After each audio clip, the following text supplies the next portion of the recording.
Good morning, everyone. Welcome to Accuracy in America, brought to you by Accuracy in Academia. I am your host, Don Irvine, joined by my co-host, Brian McNichol.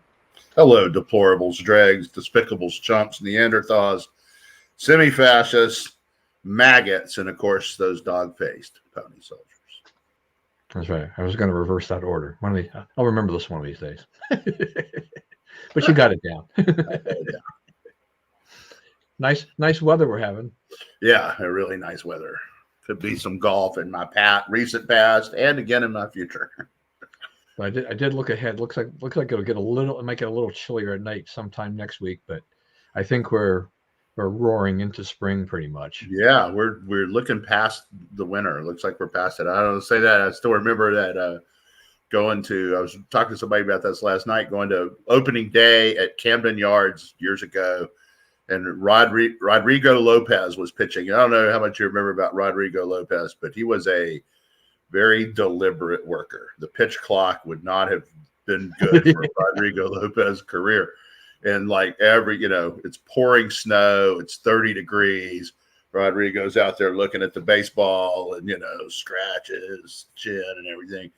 And so it was really one of the longest 9-inning games I've ever seen. But yeah, but that could happen. It's, we don't really get completely out of the woods on snow around here till about, I think, tax day, April 15th. But it sure does look like we're moving past it now.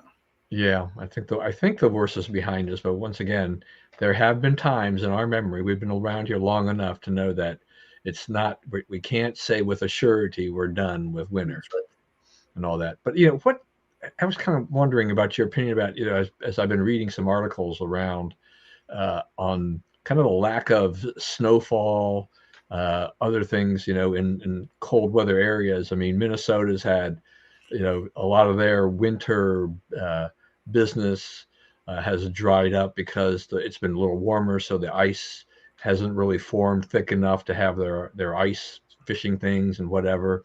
And just ski resorts out west, some of them are not doing as well as they had before. But I always think that there's always an up and down to this thing, but it's always, and then it's every time this happens, it's global warming is causing all of this. Of course they go silent when we get lots of snow and it gets really cold. But here's another chance for the global warming, climate change people to come jump back on board again. Well, there was an atmosphere. I think we may have talked about it. Atmospheric river of warm air that extended from Japan to the U.S. West Coast, and it just pumped warm air, and then it went across the mainland, and it set up for about 4 or 5 weeks, and everybody on either side of it was warmer than normal. Other people, if you weren't close enough to get influenced by it, it worked against you, right? Like, for instance, Northern California has record snows this year. Colorado, some parts of Colorado, record snow because they weren't, or it was too cold to snow, and as a result of this, it made it a little warmer and so forth. But it actually improved their conditions for getting snow. But yeah, so things happen like that. We're having there's a lot of solar activity. The sun appears to be kind of angry right now, and until it settles down, you're going to get some wild weather. And not necessarily, there's not necessarily a trend to it. Now, the question you asked though was about the trends of snow, right? And so there's a lot of evidence that there's urban heat islands. We have there's obviously a lot more concrete in this area than there was 300 years ago, right? So when it rains, instead of seeping into the ground and then leaking into forming into creeks, then right where it's cooled in the ground and so forth, water, we have these storm drain systems, right? So we drain it into this canal, which drains it into that canal, that puts it right back in the water system, right back in the cycle, right? Without a chance for that cooling by the earth, right? It's going on pavement, right? Hot, especially in the summer, hot pavement. So you're putting hot water back into the system. So that creates its own set of variables that we're only now beginning to understand. And we're the only country coming anywhere close to making the Paris Accords, what do you call it? Spew limits, right? Discharge limits or whatever. So, you know, I mean, what do they want us to do? We're doing what we can do. Our air is as clean as it's ever been. Yeah, you know, actually, it just made me think about how it was when I was growing up. I mean, in terms of, you know, water would run off into the storm drains, and they would empty out probably pretty frequently into the creeks and whatever that were nearby, you know, and things like that. But these days, you know, like in my neighborhood, we have in most modern neighborhoods, they have retention ponds. Right. And so everything is directed at these retention ponds. Right. And so I guess, Centralize how you deal with it. So you're dealing, you know, the hot water doesn't have a chance to mix with the cold water anymore. I mean, we've said, hey, put all the hot water in the retention pond, you know, then we'll dissipate it. But you're dissipating a lot of hot water, or a lot of water that never had a chance to cool. Not necessarily hot, but it's yeah, yeah, no, but yeah, it's interesting to note. I mean, it's all been very different than it was when we were much younger, yeah. with regard to that. Yeah, that's interesting. All right, uh, anything? Well, Russia, Ukraine still battling. I guess Ukraine's they got into some, what was it, some oil and gas fields or something, or refineries or something like that in Russia. They dug deep in there, but it's still a slog, and the aid is still stuck, I guess. Right, and probably now, you know, I kind of think it'll remain stuck through the rest of this Congress.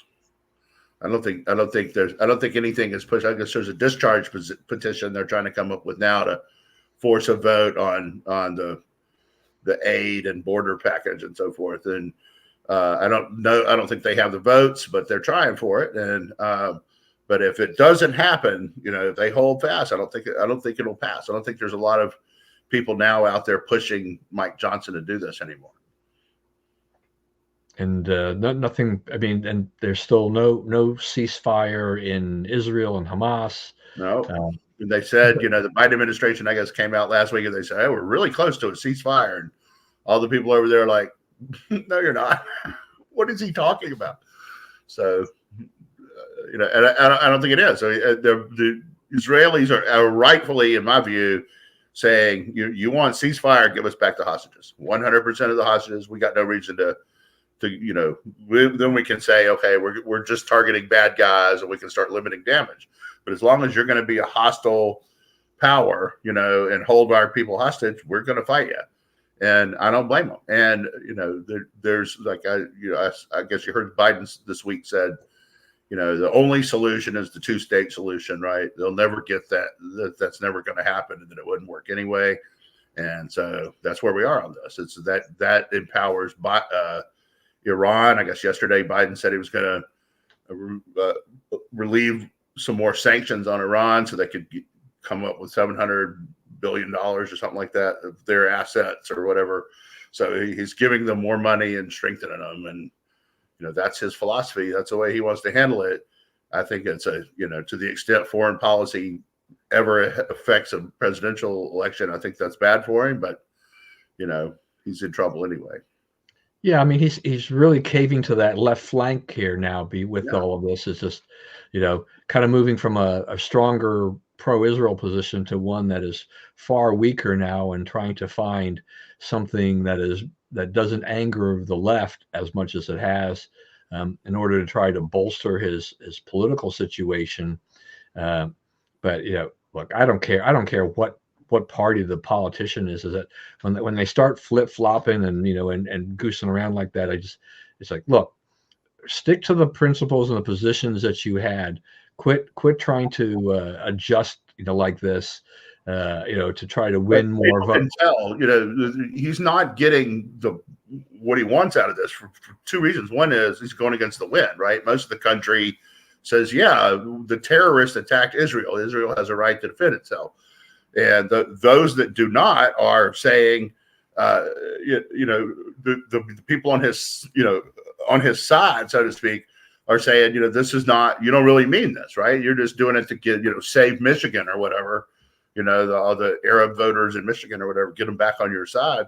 But I'm not convinced that I think that the signal they got is that you know anything Biden does for them is just to get votes, right? He's not sincerely on their side or sincerely on anybody's side, and so it's not having the effect that these things normally do. Yeah, he's just it looks like it does really look like he's pandering to try to find something to get these Right. people back It looks like in. he's pandering. That's Yeah. right. And so that doesn't fly well with a lot of people in general. I mean, this is going to be an interesting year with regard to that. And yeah, as you said, I mean, by and large, I mean, the American public still is very pro-Israel. I mean, some of that support has probably been eroded because the media has done a very good job of eroding that support. They have been much more pro-Hamas on a lot of things. They've been very sympathetic to things that have been going on in Gaza and whatnot. But the fact still remains that this was Hamas that initiated this attack and started this whole thing, and Israel was the innocent party here, and they're not the bad guy. They have every right to defend themselves. That they have their own citizens that have been held hostage. No one knows the condition of those hostages, how many of them are still alive, et cetera, et cetera. You've got families that are suffering as a result, not knowing where their loved ones are. And a lot of that is glossed over and washed away because the Ministry of Health keeps telling us about how Israel's killing all these civilians, and the media and the left, just eat that up as like this is, they have to stop this, this massacre. This is not, we need more humanitarian aid. This is just, you have to do something about this. But we know the kind of the modus operandi of Hamas and what they do there, and those and the innocent civilians have just been pawns in their game.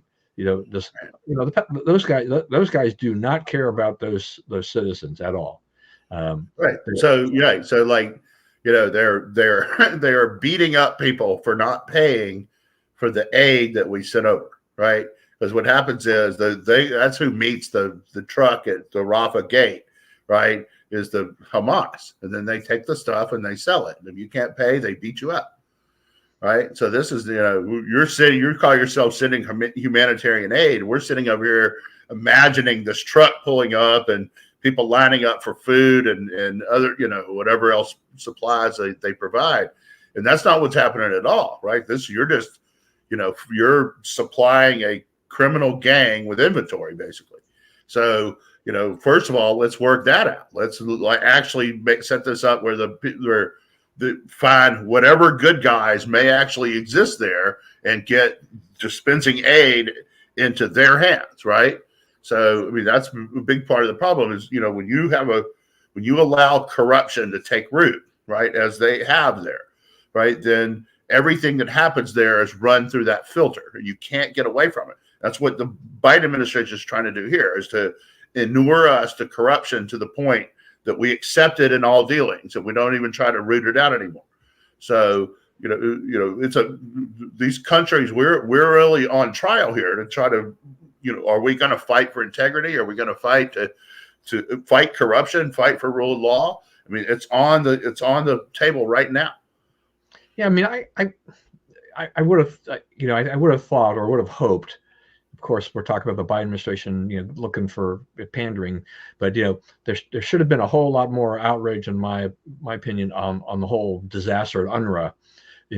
After they found the tunnels, and all the other corruption, because you're mentioning corruption. I mean, this is that agency is rife with it, that had been infiltrated and everything like this, and that there was an opportunity there to take a stand, and on this agency, and really, it's like whatever credibility it had is, should be shot. But we really kind of just passed on that. I think. And we're still dealing with them. We're still giving them the aid to dispense, right. Even though we know they do it in a corrupt fashion, right? And we also pay their salaries through. We pay what 2/3 of the UN budget, right? It's the U.S. Yeah, I mean, highest by far. Yeah, I mean that's what's ridiculous. I mean, we're Republicans, conservatives, whatever. I mean, we've complained about the UN for years and all these different agencies, all these different things that they have operating around the world. But this is a great example of just what happens with the UN and why what the heck are we doing there with these guys? It's like if why are we spending taxpayer dollars in essence that help terrorists in the end like this, That's right? right. And it, they it's just and no one really understands that because once again it's this humanitarian effort, humanitarian aid, Israel bad guy, Gaza people, Hamas, they're okay, and it's just not, it's just the whole picture is all screwed up, and it's unfortunate. Yeah. And the Uh, other thing is people don't, this was a terrible attack, and this is what they are fighting back against, right? This is what they're retaliating against. But Hamas has been, conducting a low-level war against Israel for more than a decade, right? Rockets over the fence, right? At the time, aimed at schools during the time school lets out, trying to kill kids on purpose, right? They've been doing that for decades, right? So now they've just done something where Israel's like, okay, we're going to put an end to this constant harassment, and that's what's going on. And if you come up with people in the West Bank and Gaza who are ready to actually run the country and not pose a threat to Israel, Israel's ready to work with you. But until you do, then this is the way. It's like, get rid of the threat, eliminate their ability to hurt you. Now, a little closer to home, but not on a lot of people's radar, compared to, say, Israel, is Haiti. So now Biden's got another problem. Yet another issue has cropped up, and now it's Haiti and the unrest in Haiti. I guess the prime minister and the cabinet they've resigned and all of that.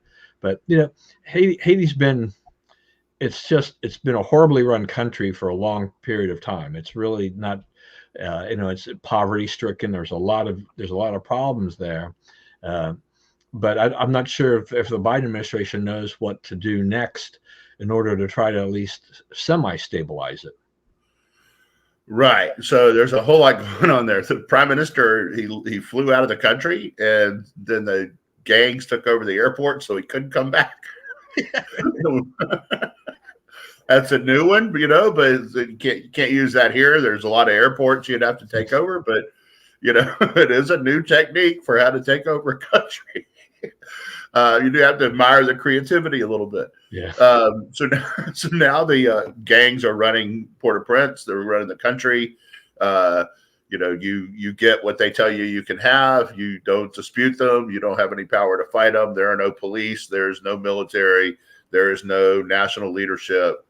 There's no nothing, right? So there's some, international people are trying to get in there and bring a little order and find leaders. And, it's interesting though. It's like, we have this Western concept of how countries should be run, we're trying to visit that graft that onto Haiti. We have to find leaders who meet these certain conditions and then get the people to support them and so forth. And it's like, that may not be the model for Haiti. And they're doing something else right now. And if you get a gang leader who says, I'm going to put the criminals behind bars and we're going to run this thing right, then, you might get results like you have in El Salvador, where, the guy just won, what did he get, 80% of the vote for reelection just by cleaning up the country and putting enforcing rule of law, putting the criminals in jail, not being corrupt.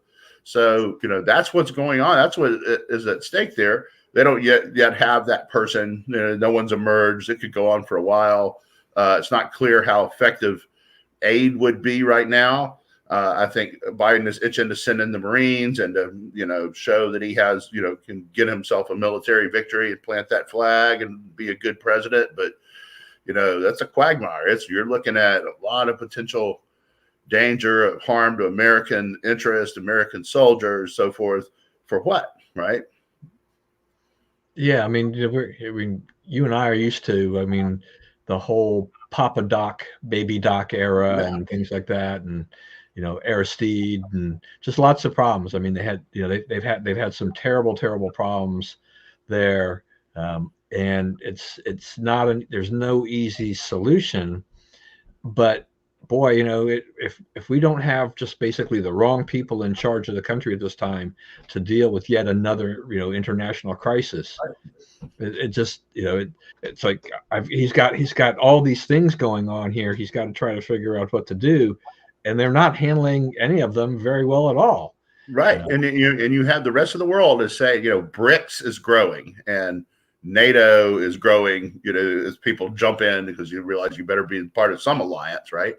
But BRICS is growing, has a waiting list, right? What does that mean? That means that the idea of America as the preeminent country in the world is over for most of the world. They no longer see it that way. It may still be true. You can argue whether it's still true, but the world doesn't see it that way, which is a big part in determining whether it's true. Other countries, there's other, China, Brazil, places in Europe, they have more. In fact, Europe's kind of the sick continent right now. Asia and South America and so forth is where the action is. And so, we're behind the curve. Our leadership, our place atop the world stage as a world leader is gone, and it's gone in large part because Joe Biden won the 2020 presidential election. Yeah, it's just there's a lot to say about perception is reality, and you need to kind of show that you're going to be strong. I mean that's the one thing is like Donald Trump didn't really have any great foreign policy experience, not being a politician coming into office in 2016, but he talked a game that basically said America first. We're going to do this. It's kind of my way or the highway a little bit. He basically just set down some rules and said this is how we're going to operate. He changed how diplomacy is done, and if you didn't like it, he had levers of power that other presidents didn't even know existed. The current president certainly doesn't know exist, right? He doesn't know how to use energy for geopolitical power at all. In fact, his objective seems to be to punt having influence because of energy. You're the most energy rich country on the planet, and people have leverage over you because of energy. That's pretty inept leadership there. Yeah, I mean, our position on energy has fallen back several measures, under the Biden administration. I mean, we were doing pretty good under Trump, and and now it's back to more energy dependence and independence. Right. On the swung back again, and that's never a good thing for us. I mean, when we can kind of dictate that and use energy, that helps a lot. But if we're reliant on bringing in 1 million, 2 million barrels, who knows how many ever how much we need to function, then that's it just makes it harder for us that we're then still tied to other countries. Do we want to be just waiting for whatever OPEC says and follow along? No. I mean, the more that we can break ourselves away from the OPEC chains, the better. But it doesn't. This administration is like the other one is the LNG, right? Biden ordered the end of all LNG permitting, right? No more LNG. Hey, so what were we doing? Liquefied natural gas is what we're talking about. So they liquefy it so they can ship it because you can't just ship gas, right?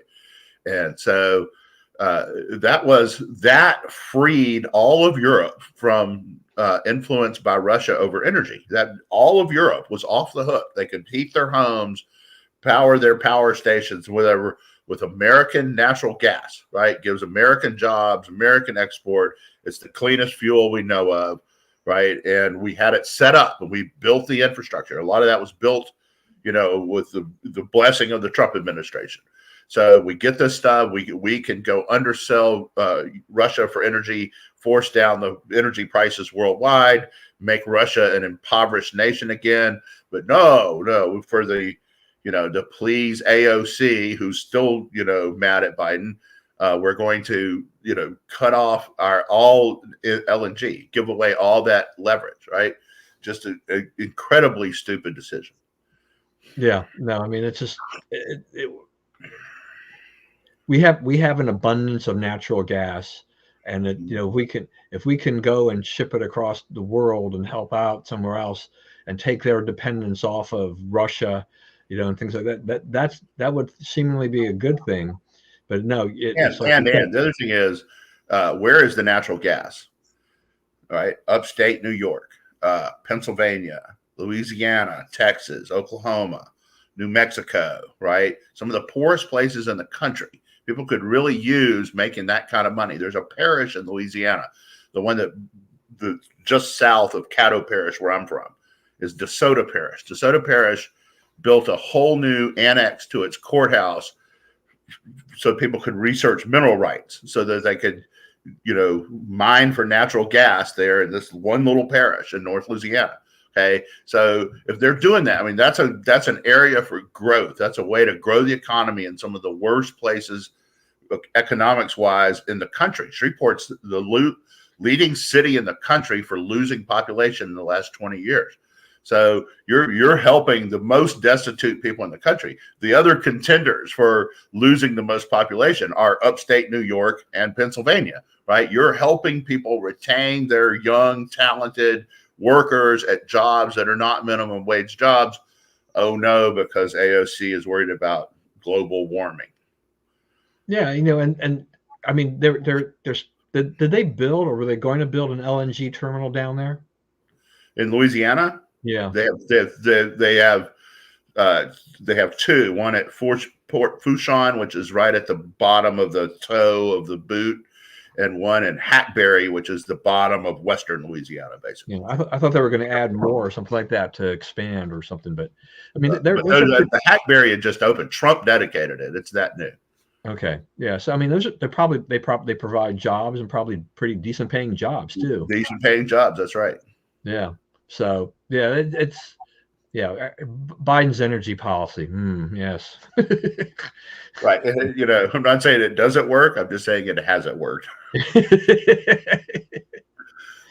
All right. We had the State of the Union speech, kind of late in the year. I mean, normally It it's was. January, February for that, and I don't know. I mean, I think they had to get the dosage right. so there was. I mean, from the media perspective, I mean, everybody was kind of watching, and that he got a lot of pluses on that, because they said he was energetic and things like that. He wasn't. They were looking for the Sleepy Joe and other indications that he had some cognitive decline and stuff like that. But beyond the media's portrayal of that, it's also just how political the speech was. He didn't mention Trump by name, but but he, by talking about his predecessor, everybody obviously knew what he was doing there. Um, you know, has SOTU, is this becoming just a political theater now? I mean, is there any real value to the State of the Union? If is, There is value to the State of the Union. First of all, the president needs to report on the State of the Union. Where do things stand? Right. That's a worthwhile thing, and it's good. He's an elected official. He should tell us how he's doing. How he thinks he's doing, or how he thinks we're all doing, and what did he do well? What could be improved? I think that's a reasonable expectation of a president. Uh, there is no way, and I think that everyone, to the right of David Corn would admit that there's no way that Biden was not pretty severely drugged for that speech, right? Everyone knows that, like, you can say, okay, he didn't mumble and stumble like he often does, right? But that was a whole new character for that speech, right? It was loud and angry and bizarre in a bunch of weird ways. And the word that I kept seeing was weird, not necessarily, he wasn't spaced out like we expect, but it was weird. It's like that's not a normal person either. That's not someone just getting up and talking to us who is confident he can make it all the way to the end of the speech either, right? And then it was, he tried to get into them about immigration, and he got shot down, right? He tried to take on the crowd, and the crowd shot him down, right? They didn't consult half the country, and they can't understand why their bill won't pass, right? It's the same thing. And it's like they're trying to whine. They're saying, well, we did consult you. We consulted this guy over here. Well, he's not us, right? He didn't. How do we know he's not us? Because he didn't argue for the stuff we would have argued for, right? Our voice never got heard in that debate. And so now they can't figure out why, they couldn't win that debate. That's why they can't win it. Yeah, I mean, he on Ukraine funding too. I'm sorry, go ahead. Yeah, no, I was going to say. I mean, he had some stumbles there. I mean, the student who was brutally murdered. I mean, he kept referring to her as Lincoln Riley, right? Who's the USC football coach, right? So I thought, okay, look, they're checking his pulse, Yeah, I think like you can make mistakes, but I mean, I don't know a lot of girls named Lincoln, for that too. I mean, somehow you would think somehow you realize that you kind of stumble on that. But I mean, do you think he really did he make a big faux pas or something, or Freudian slip when he used the word illegal? It seemed to upset a lot of liberals, Nancy Pelosi, by mentioning the word illegal in there. Which they made him apologize. They shamed him until he apologized for calling the guy exactly what the guy is. Right? If you come into the country illegally, you're an illegal. I mean, it is what it is. It's not pejorative. It's what it is. It's statement of fact. So yeah, that kind of hurt them. I think a lot of America looked at that and said, "No, he's an illegal." What are you guys talking about? Yeah, I mean, I'll always call these people illegals. No matter how much the Democrats and the left try to, gloss over this and change these things to undocumented and all these other terms that they prefer to use. But it's like I just love to see the president of the United States, from their party, using the word that they hate the most, just about when it comes to immigration, and he puts it out there front and center at the State of the Union, and like, well, now what are you going to do? He's like, how do you cover that up? He said it, people heard it. It's right. So what does that tell you, though? I mean, he understands. He instinctively understands the problem in the same way that we do. Right. But because of politics, he does something else. He's fundamentally dishonest. Right. Everything they do is dishonest. Right. Remember. Do you know what the reason Biden gave for getting in the 2020 race was?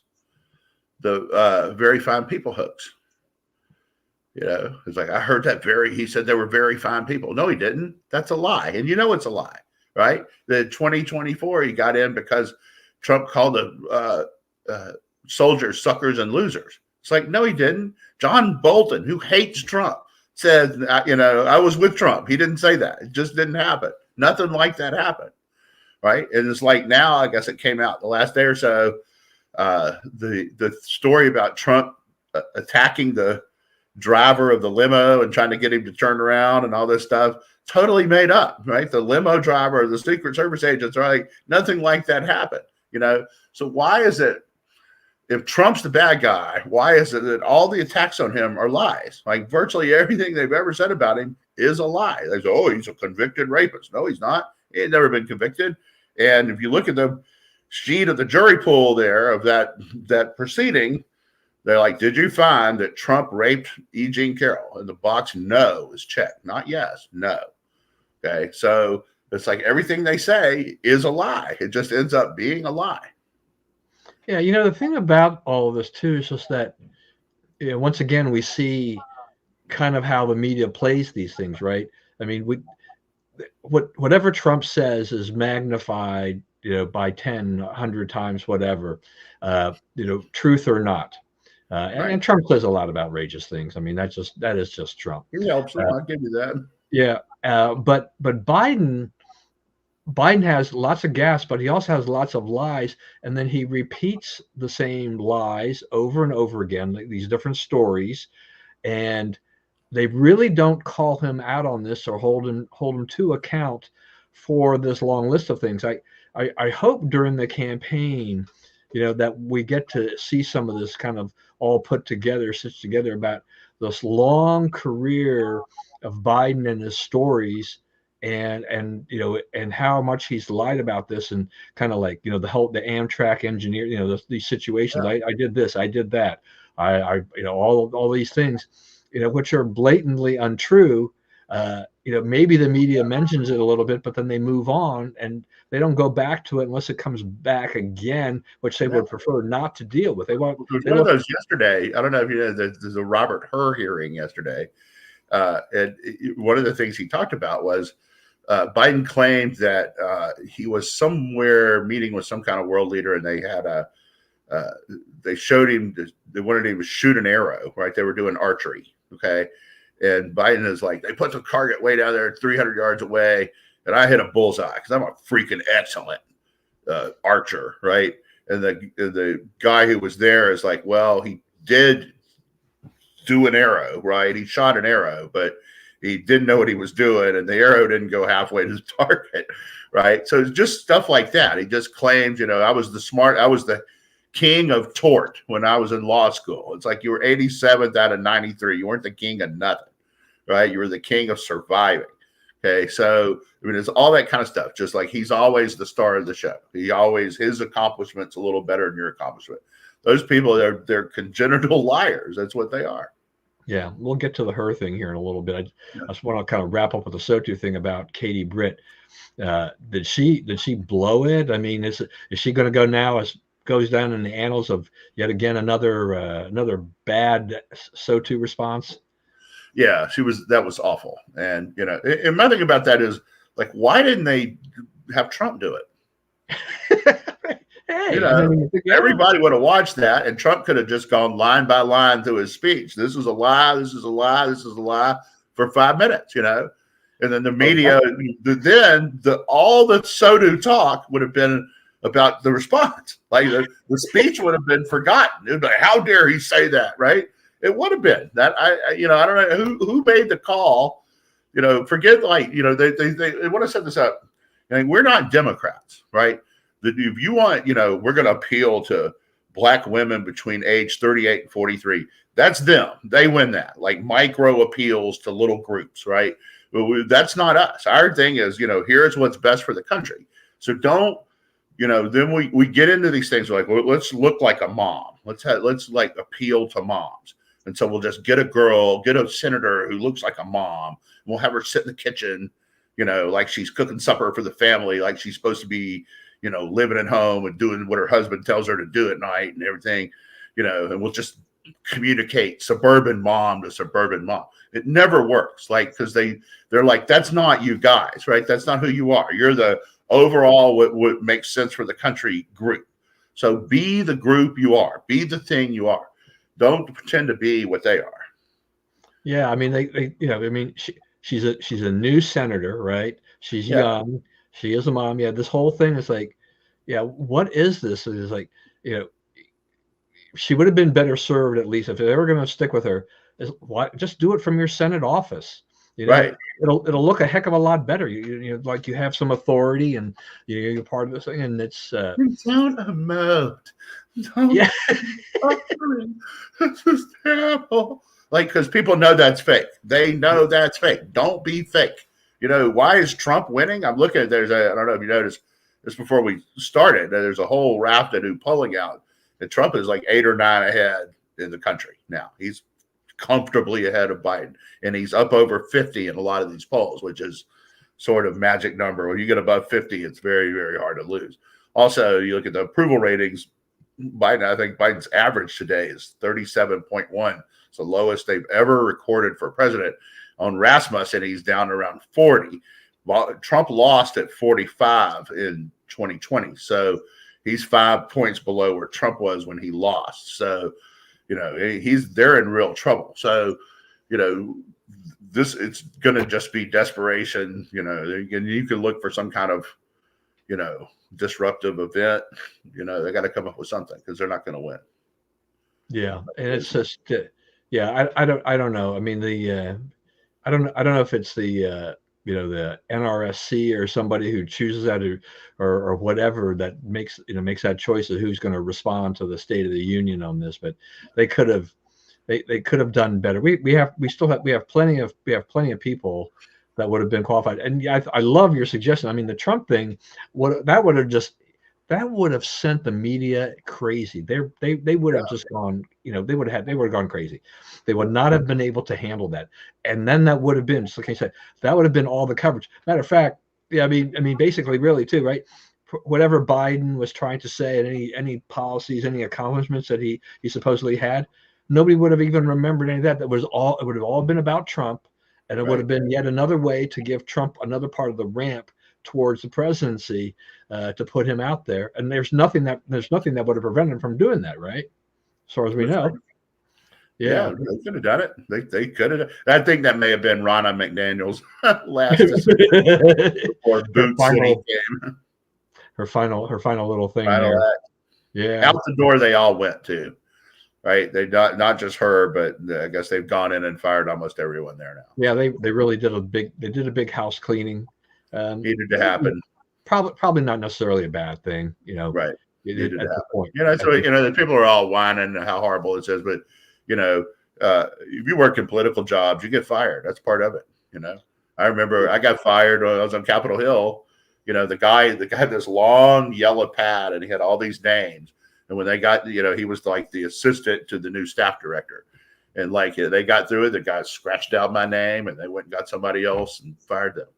Right. It wasn't personal. It wasn't, oh, Brian, you're terrible at your job. It's, we got a new dude and he wants his people. Yeah. I mean, that's what happens when you work in politics. I mean, that's going to be you get fired a lot.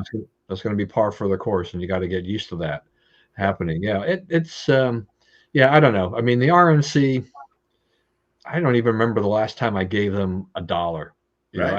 I think it probably had a lot to do with when I joined, got elected to the Montgomery County Republican Central Committee. I think I just decided I was going to donate to them instead.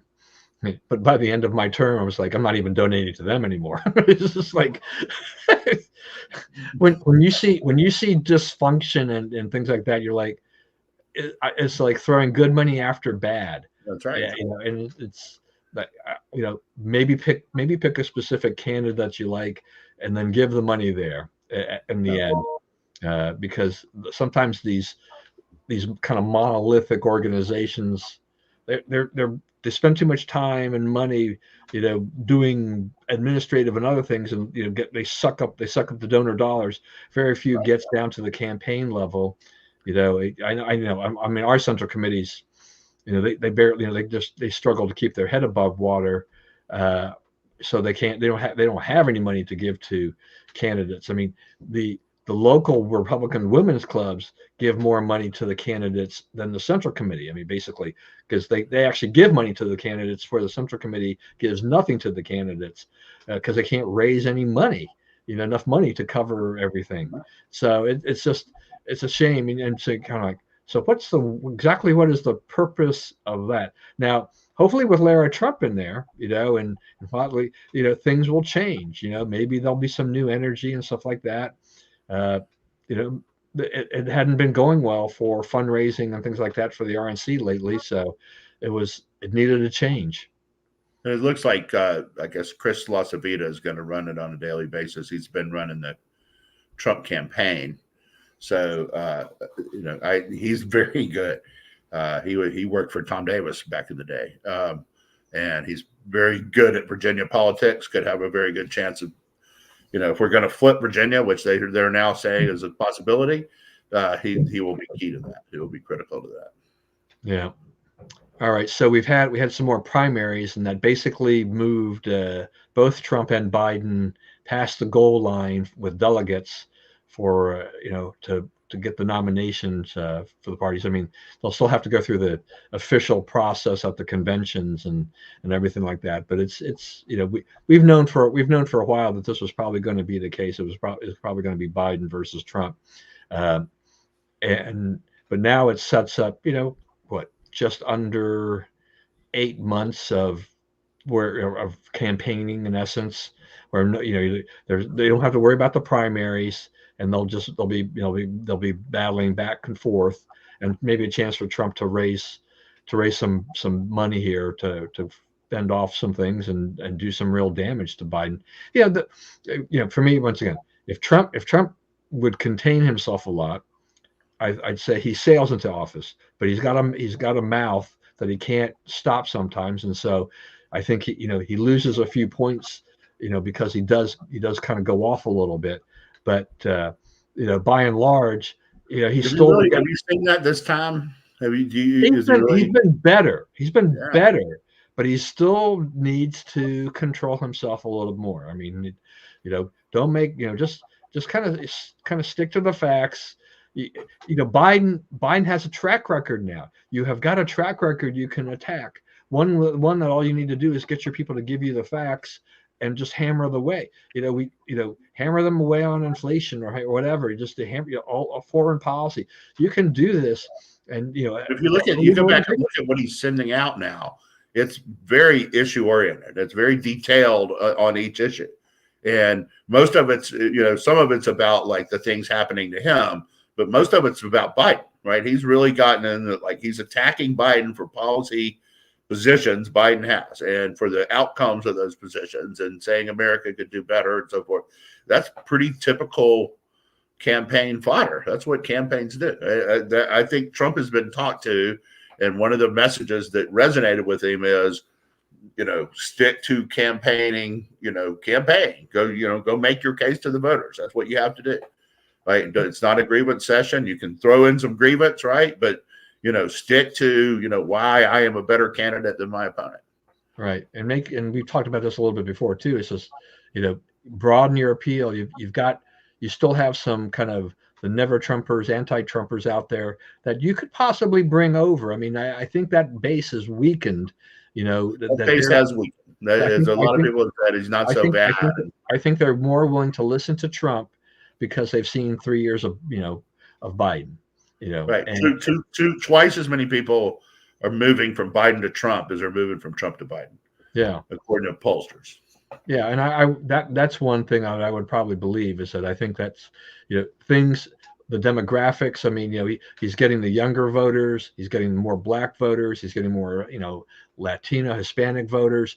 These basically people are parity in Latino. They're all moved. They're all moving. There's segments that are moving there, and it's just that has got to be alarming to the Democrats because that's their core. I mean, they count on those people, and if you've got a battleground state, you can't afford to lose anybody in those demographics to the other side.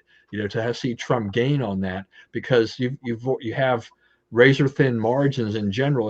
There's some of these are going to be tight. Trump may regain those battleground states that he won in 2016, or at least some of them, and enough. He's ahead in all of them right now. Path to 270 is there. And that's.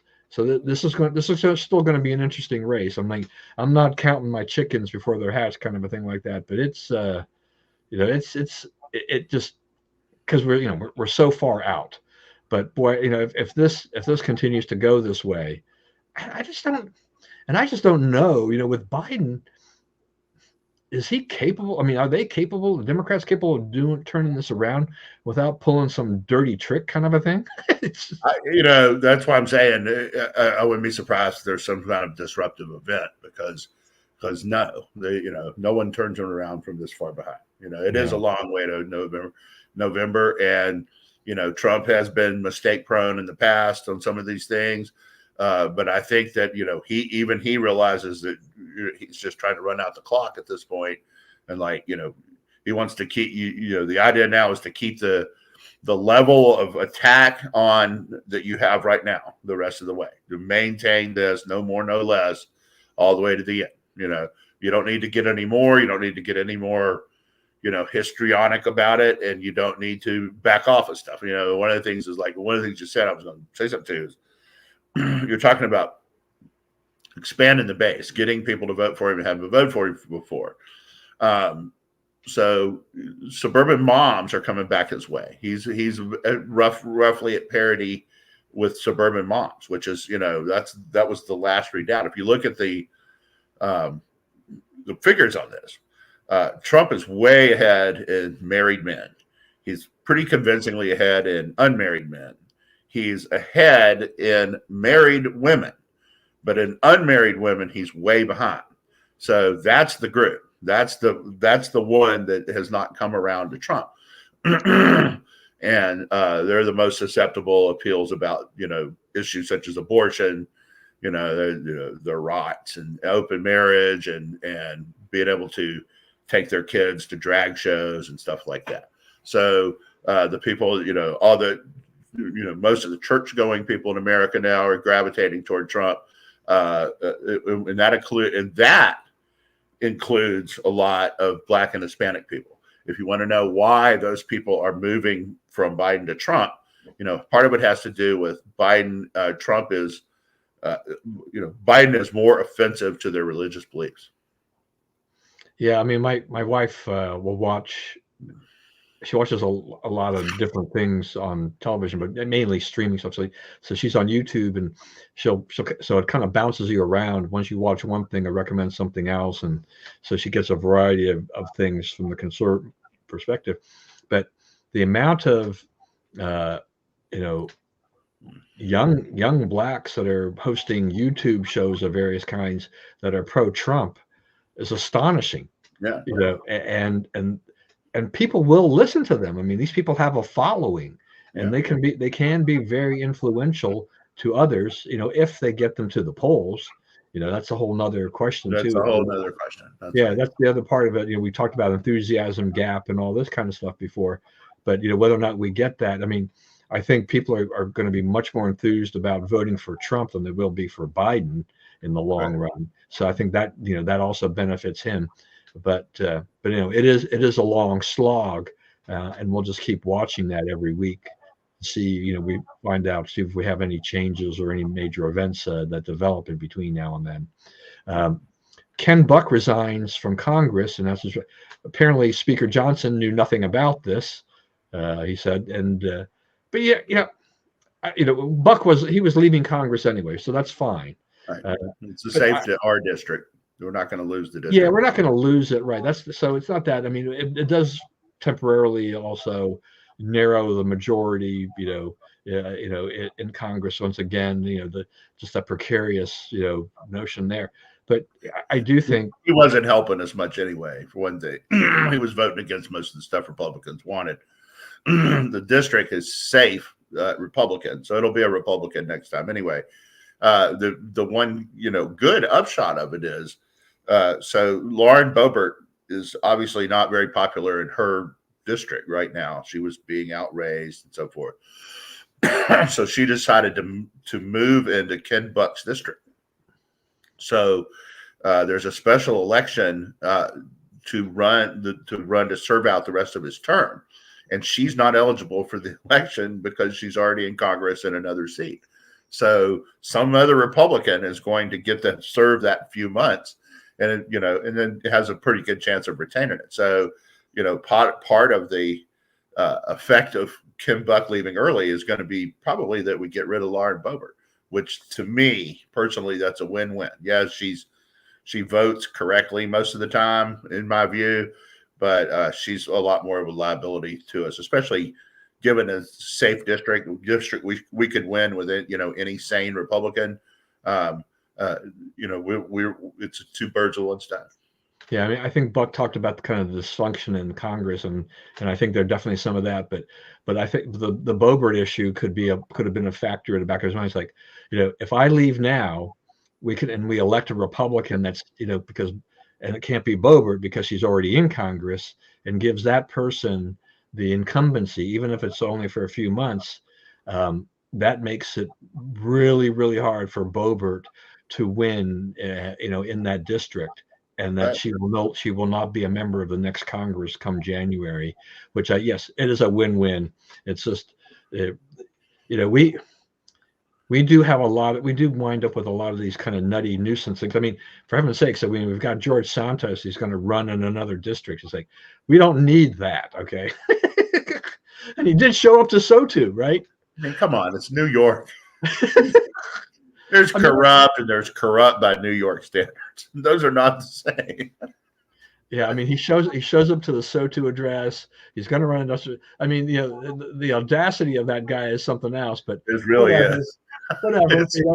Maybe that helps his his cameo request so he can make money doing those little cameos, where he collects whatever he's Yeah, been charging for cameos. So I don't think I'll ever forget the fact that John Fetterman paid him to do a cameo. I mean, of yeah. all things. You know what? Fetterman's turning out to be not such a bad guy. Yeah. Like he's strongly pro-Israel. He stands down ridiculous leftist stuff. And he takes them on. He doesn't care. Yeah. No. I'm not as anti-Fetterman as I was before, because he's actually come around on some things and has made some sensible things.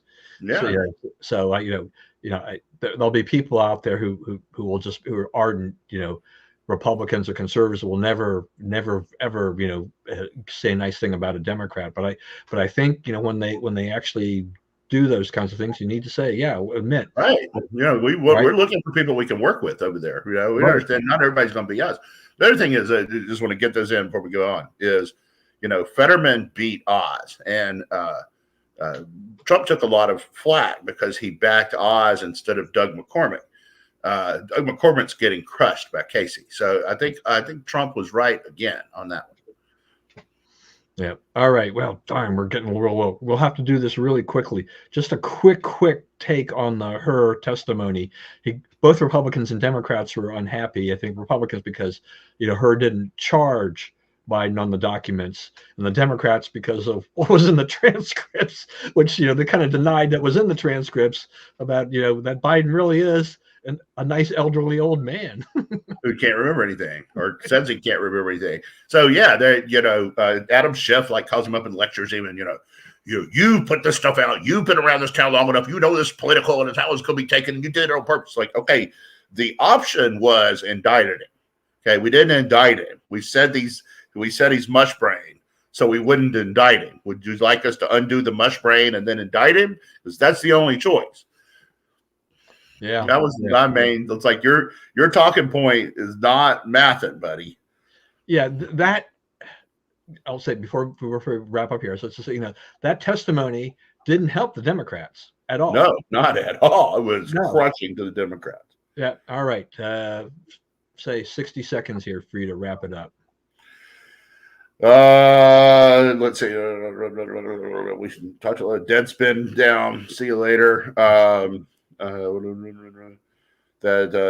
$7.3 trillion budget, we're going to take in about $5 trillion. So, sometime in September, October, Biden is going to have spent more money. It got us further into debt than Trump, and Biden didn't have to pay for the pandemic. Trump did. That's a thing that the Congress has. I guess the House has passed legislation now to require TikTok to divest of its Chinese owners. Get yourself bought by an American company. I'm not sure that helps. I can't believe the Chinese would sell TikTok and without having given themselves backdoor access to the data that they would have been losing. So I'm not for banning it. I'm for countering bad ideas with good ideas. If you don't put it on your phone, it's not going to read your data. There's stuff you can do about it. We're a free country. Everybody should get a say in what goes on, even the Chinese communists. Yeah, and it's probably not going to go anywhere in the Senate anyway. I mean, if the House does it, I don't think the Senate probably won't really do much with it. Well, they want to find something that they can pass, that they can conference. So yeah, it's not dead in the Senate either. Yeah, we'll see. Weird political mix too. There's far leftist, far rightist, and some centrist in between. So of both parties. So it's kind of a weird mix of people they have in this thing. All right, everyone. Thank you for joining us again today. Hope you enjoyed it. Please, as always, stay safe and stay well. Remember, we live in the greatest country in the world. Do not let anyone tell you otherwise. And as always, God bless America. And we will see you in 2 weeks for another edition of Accuracy in America.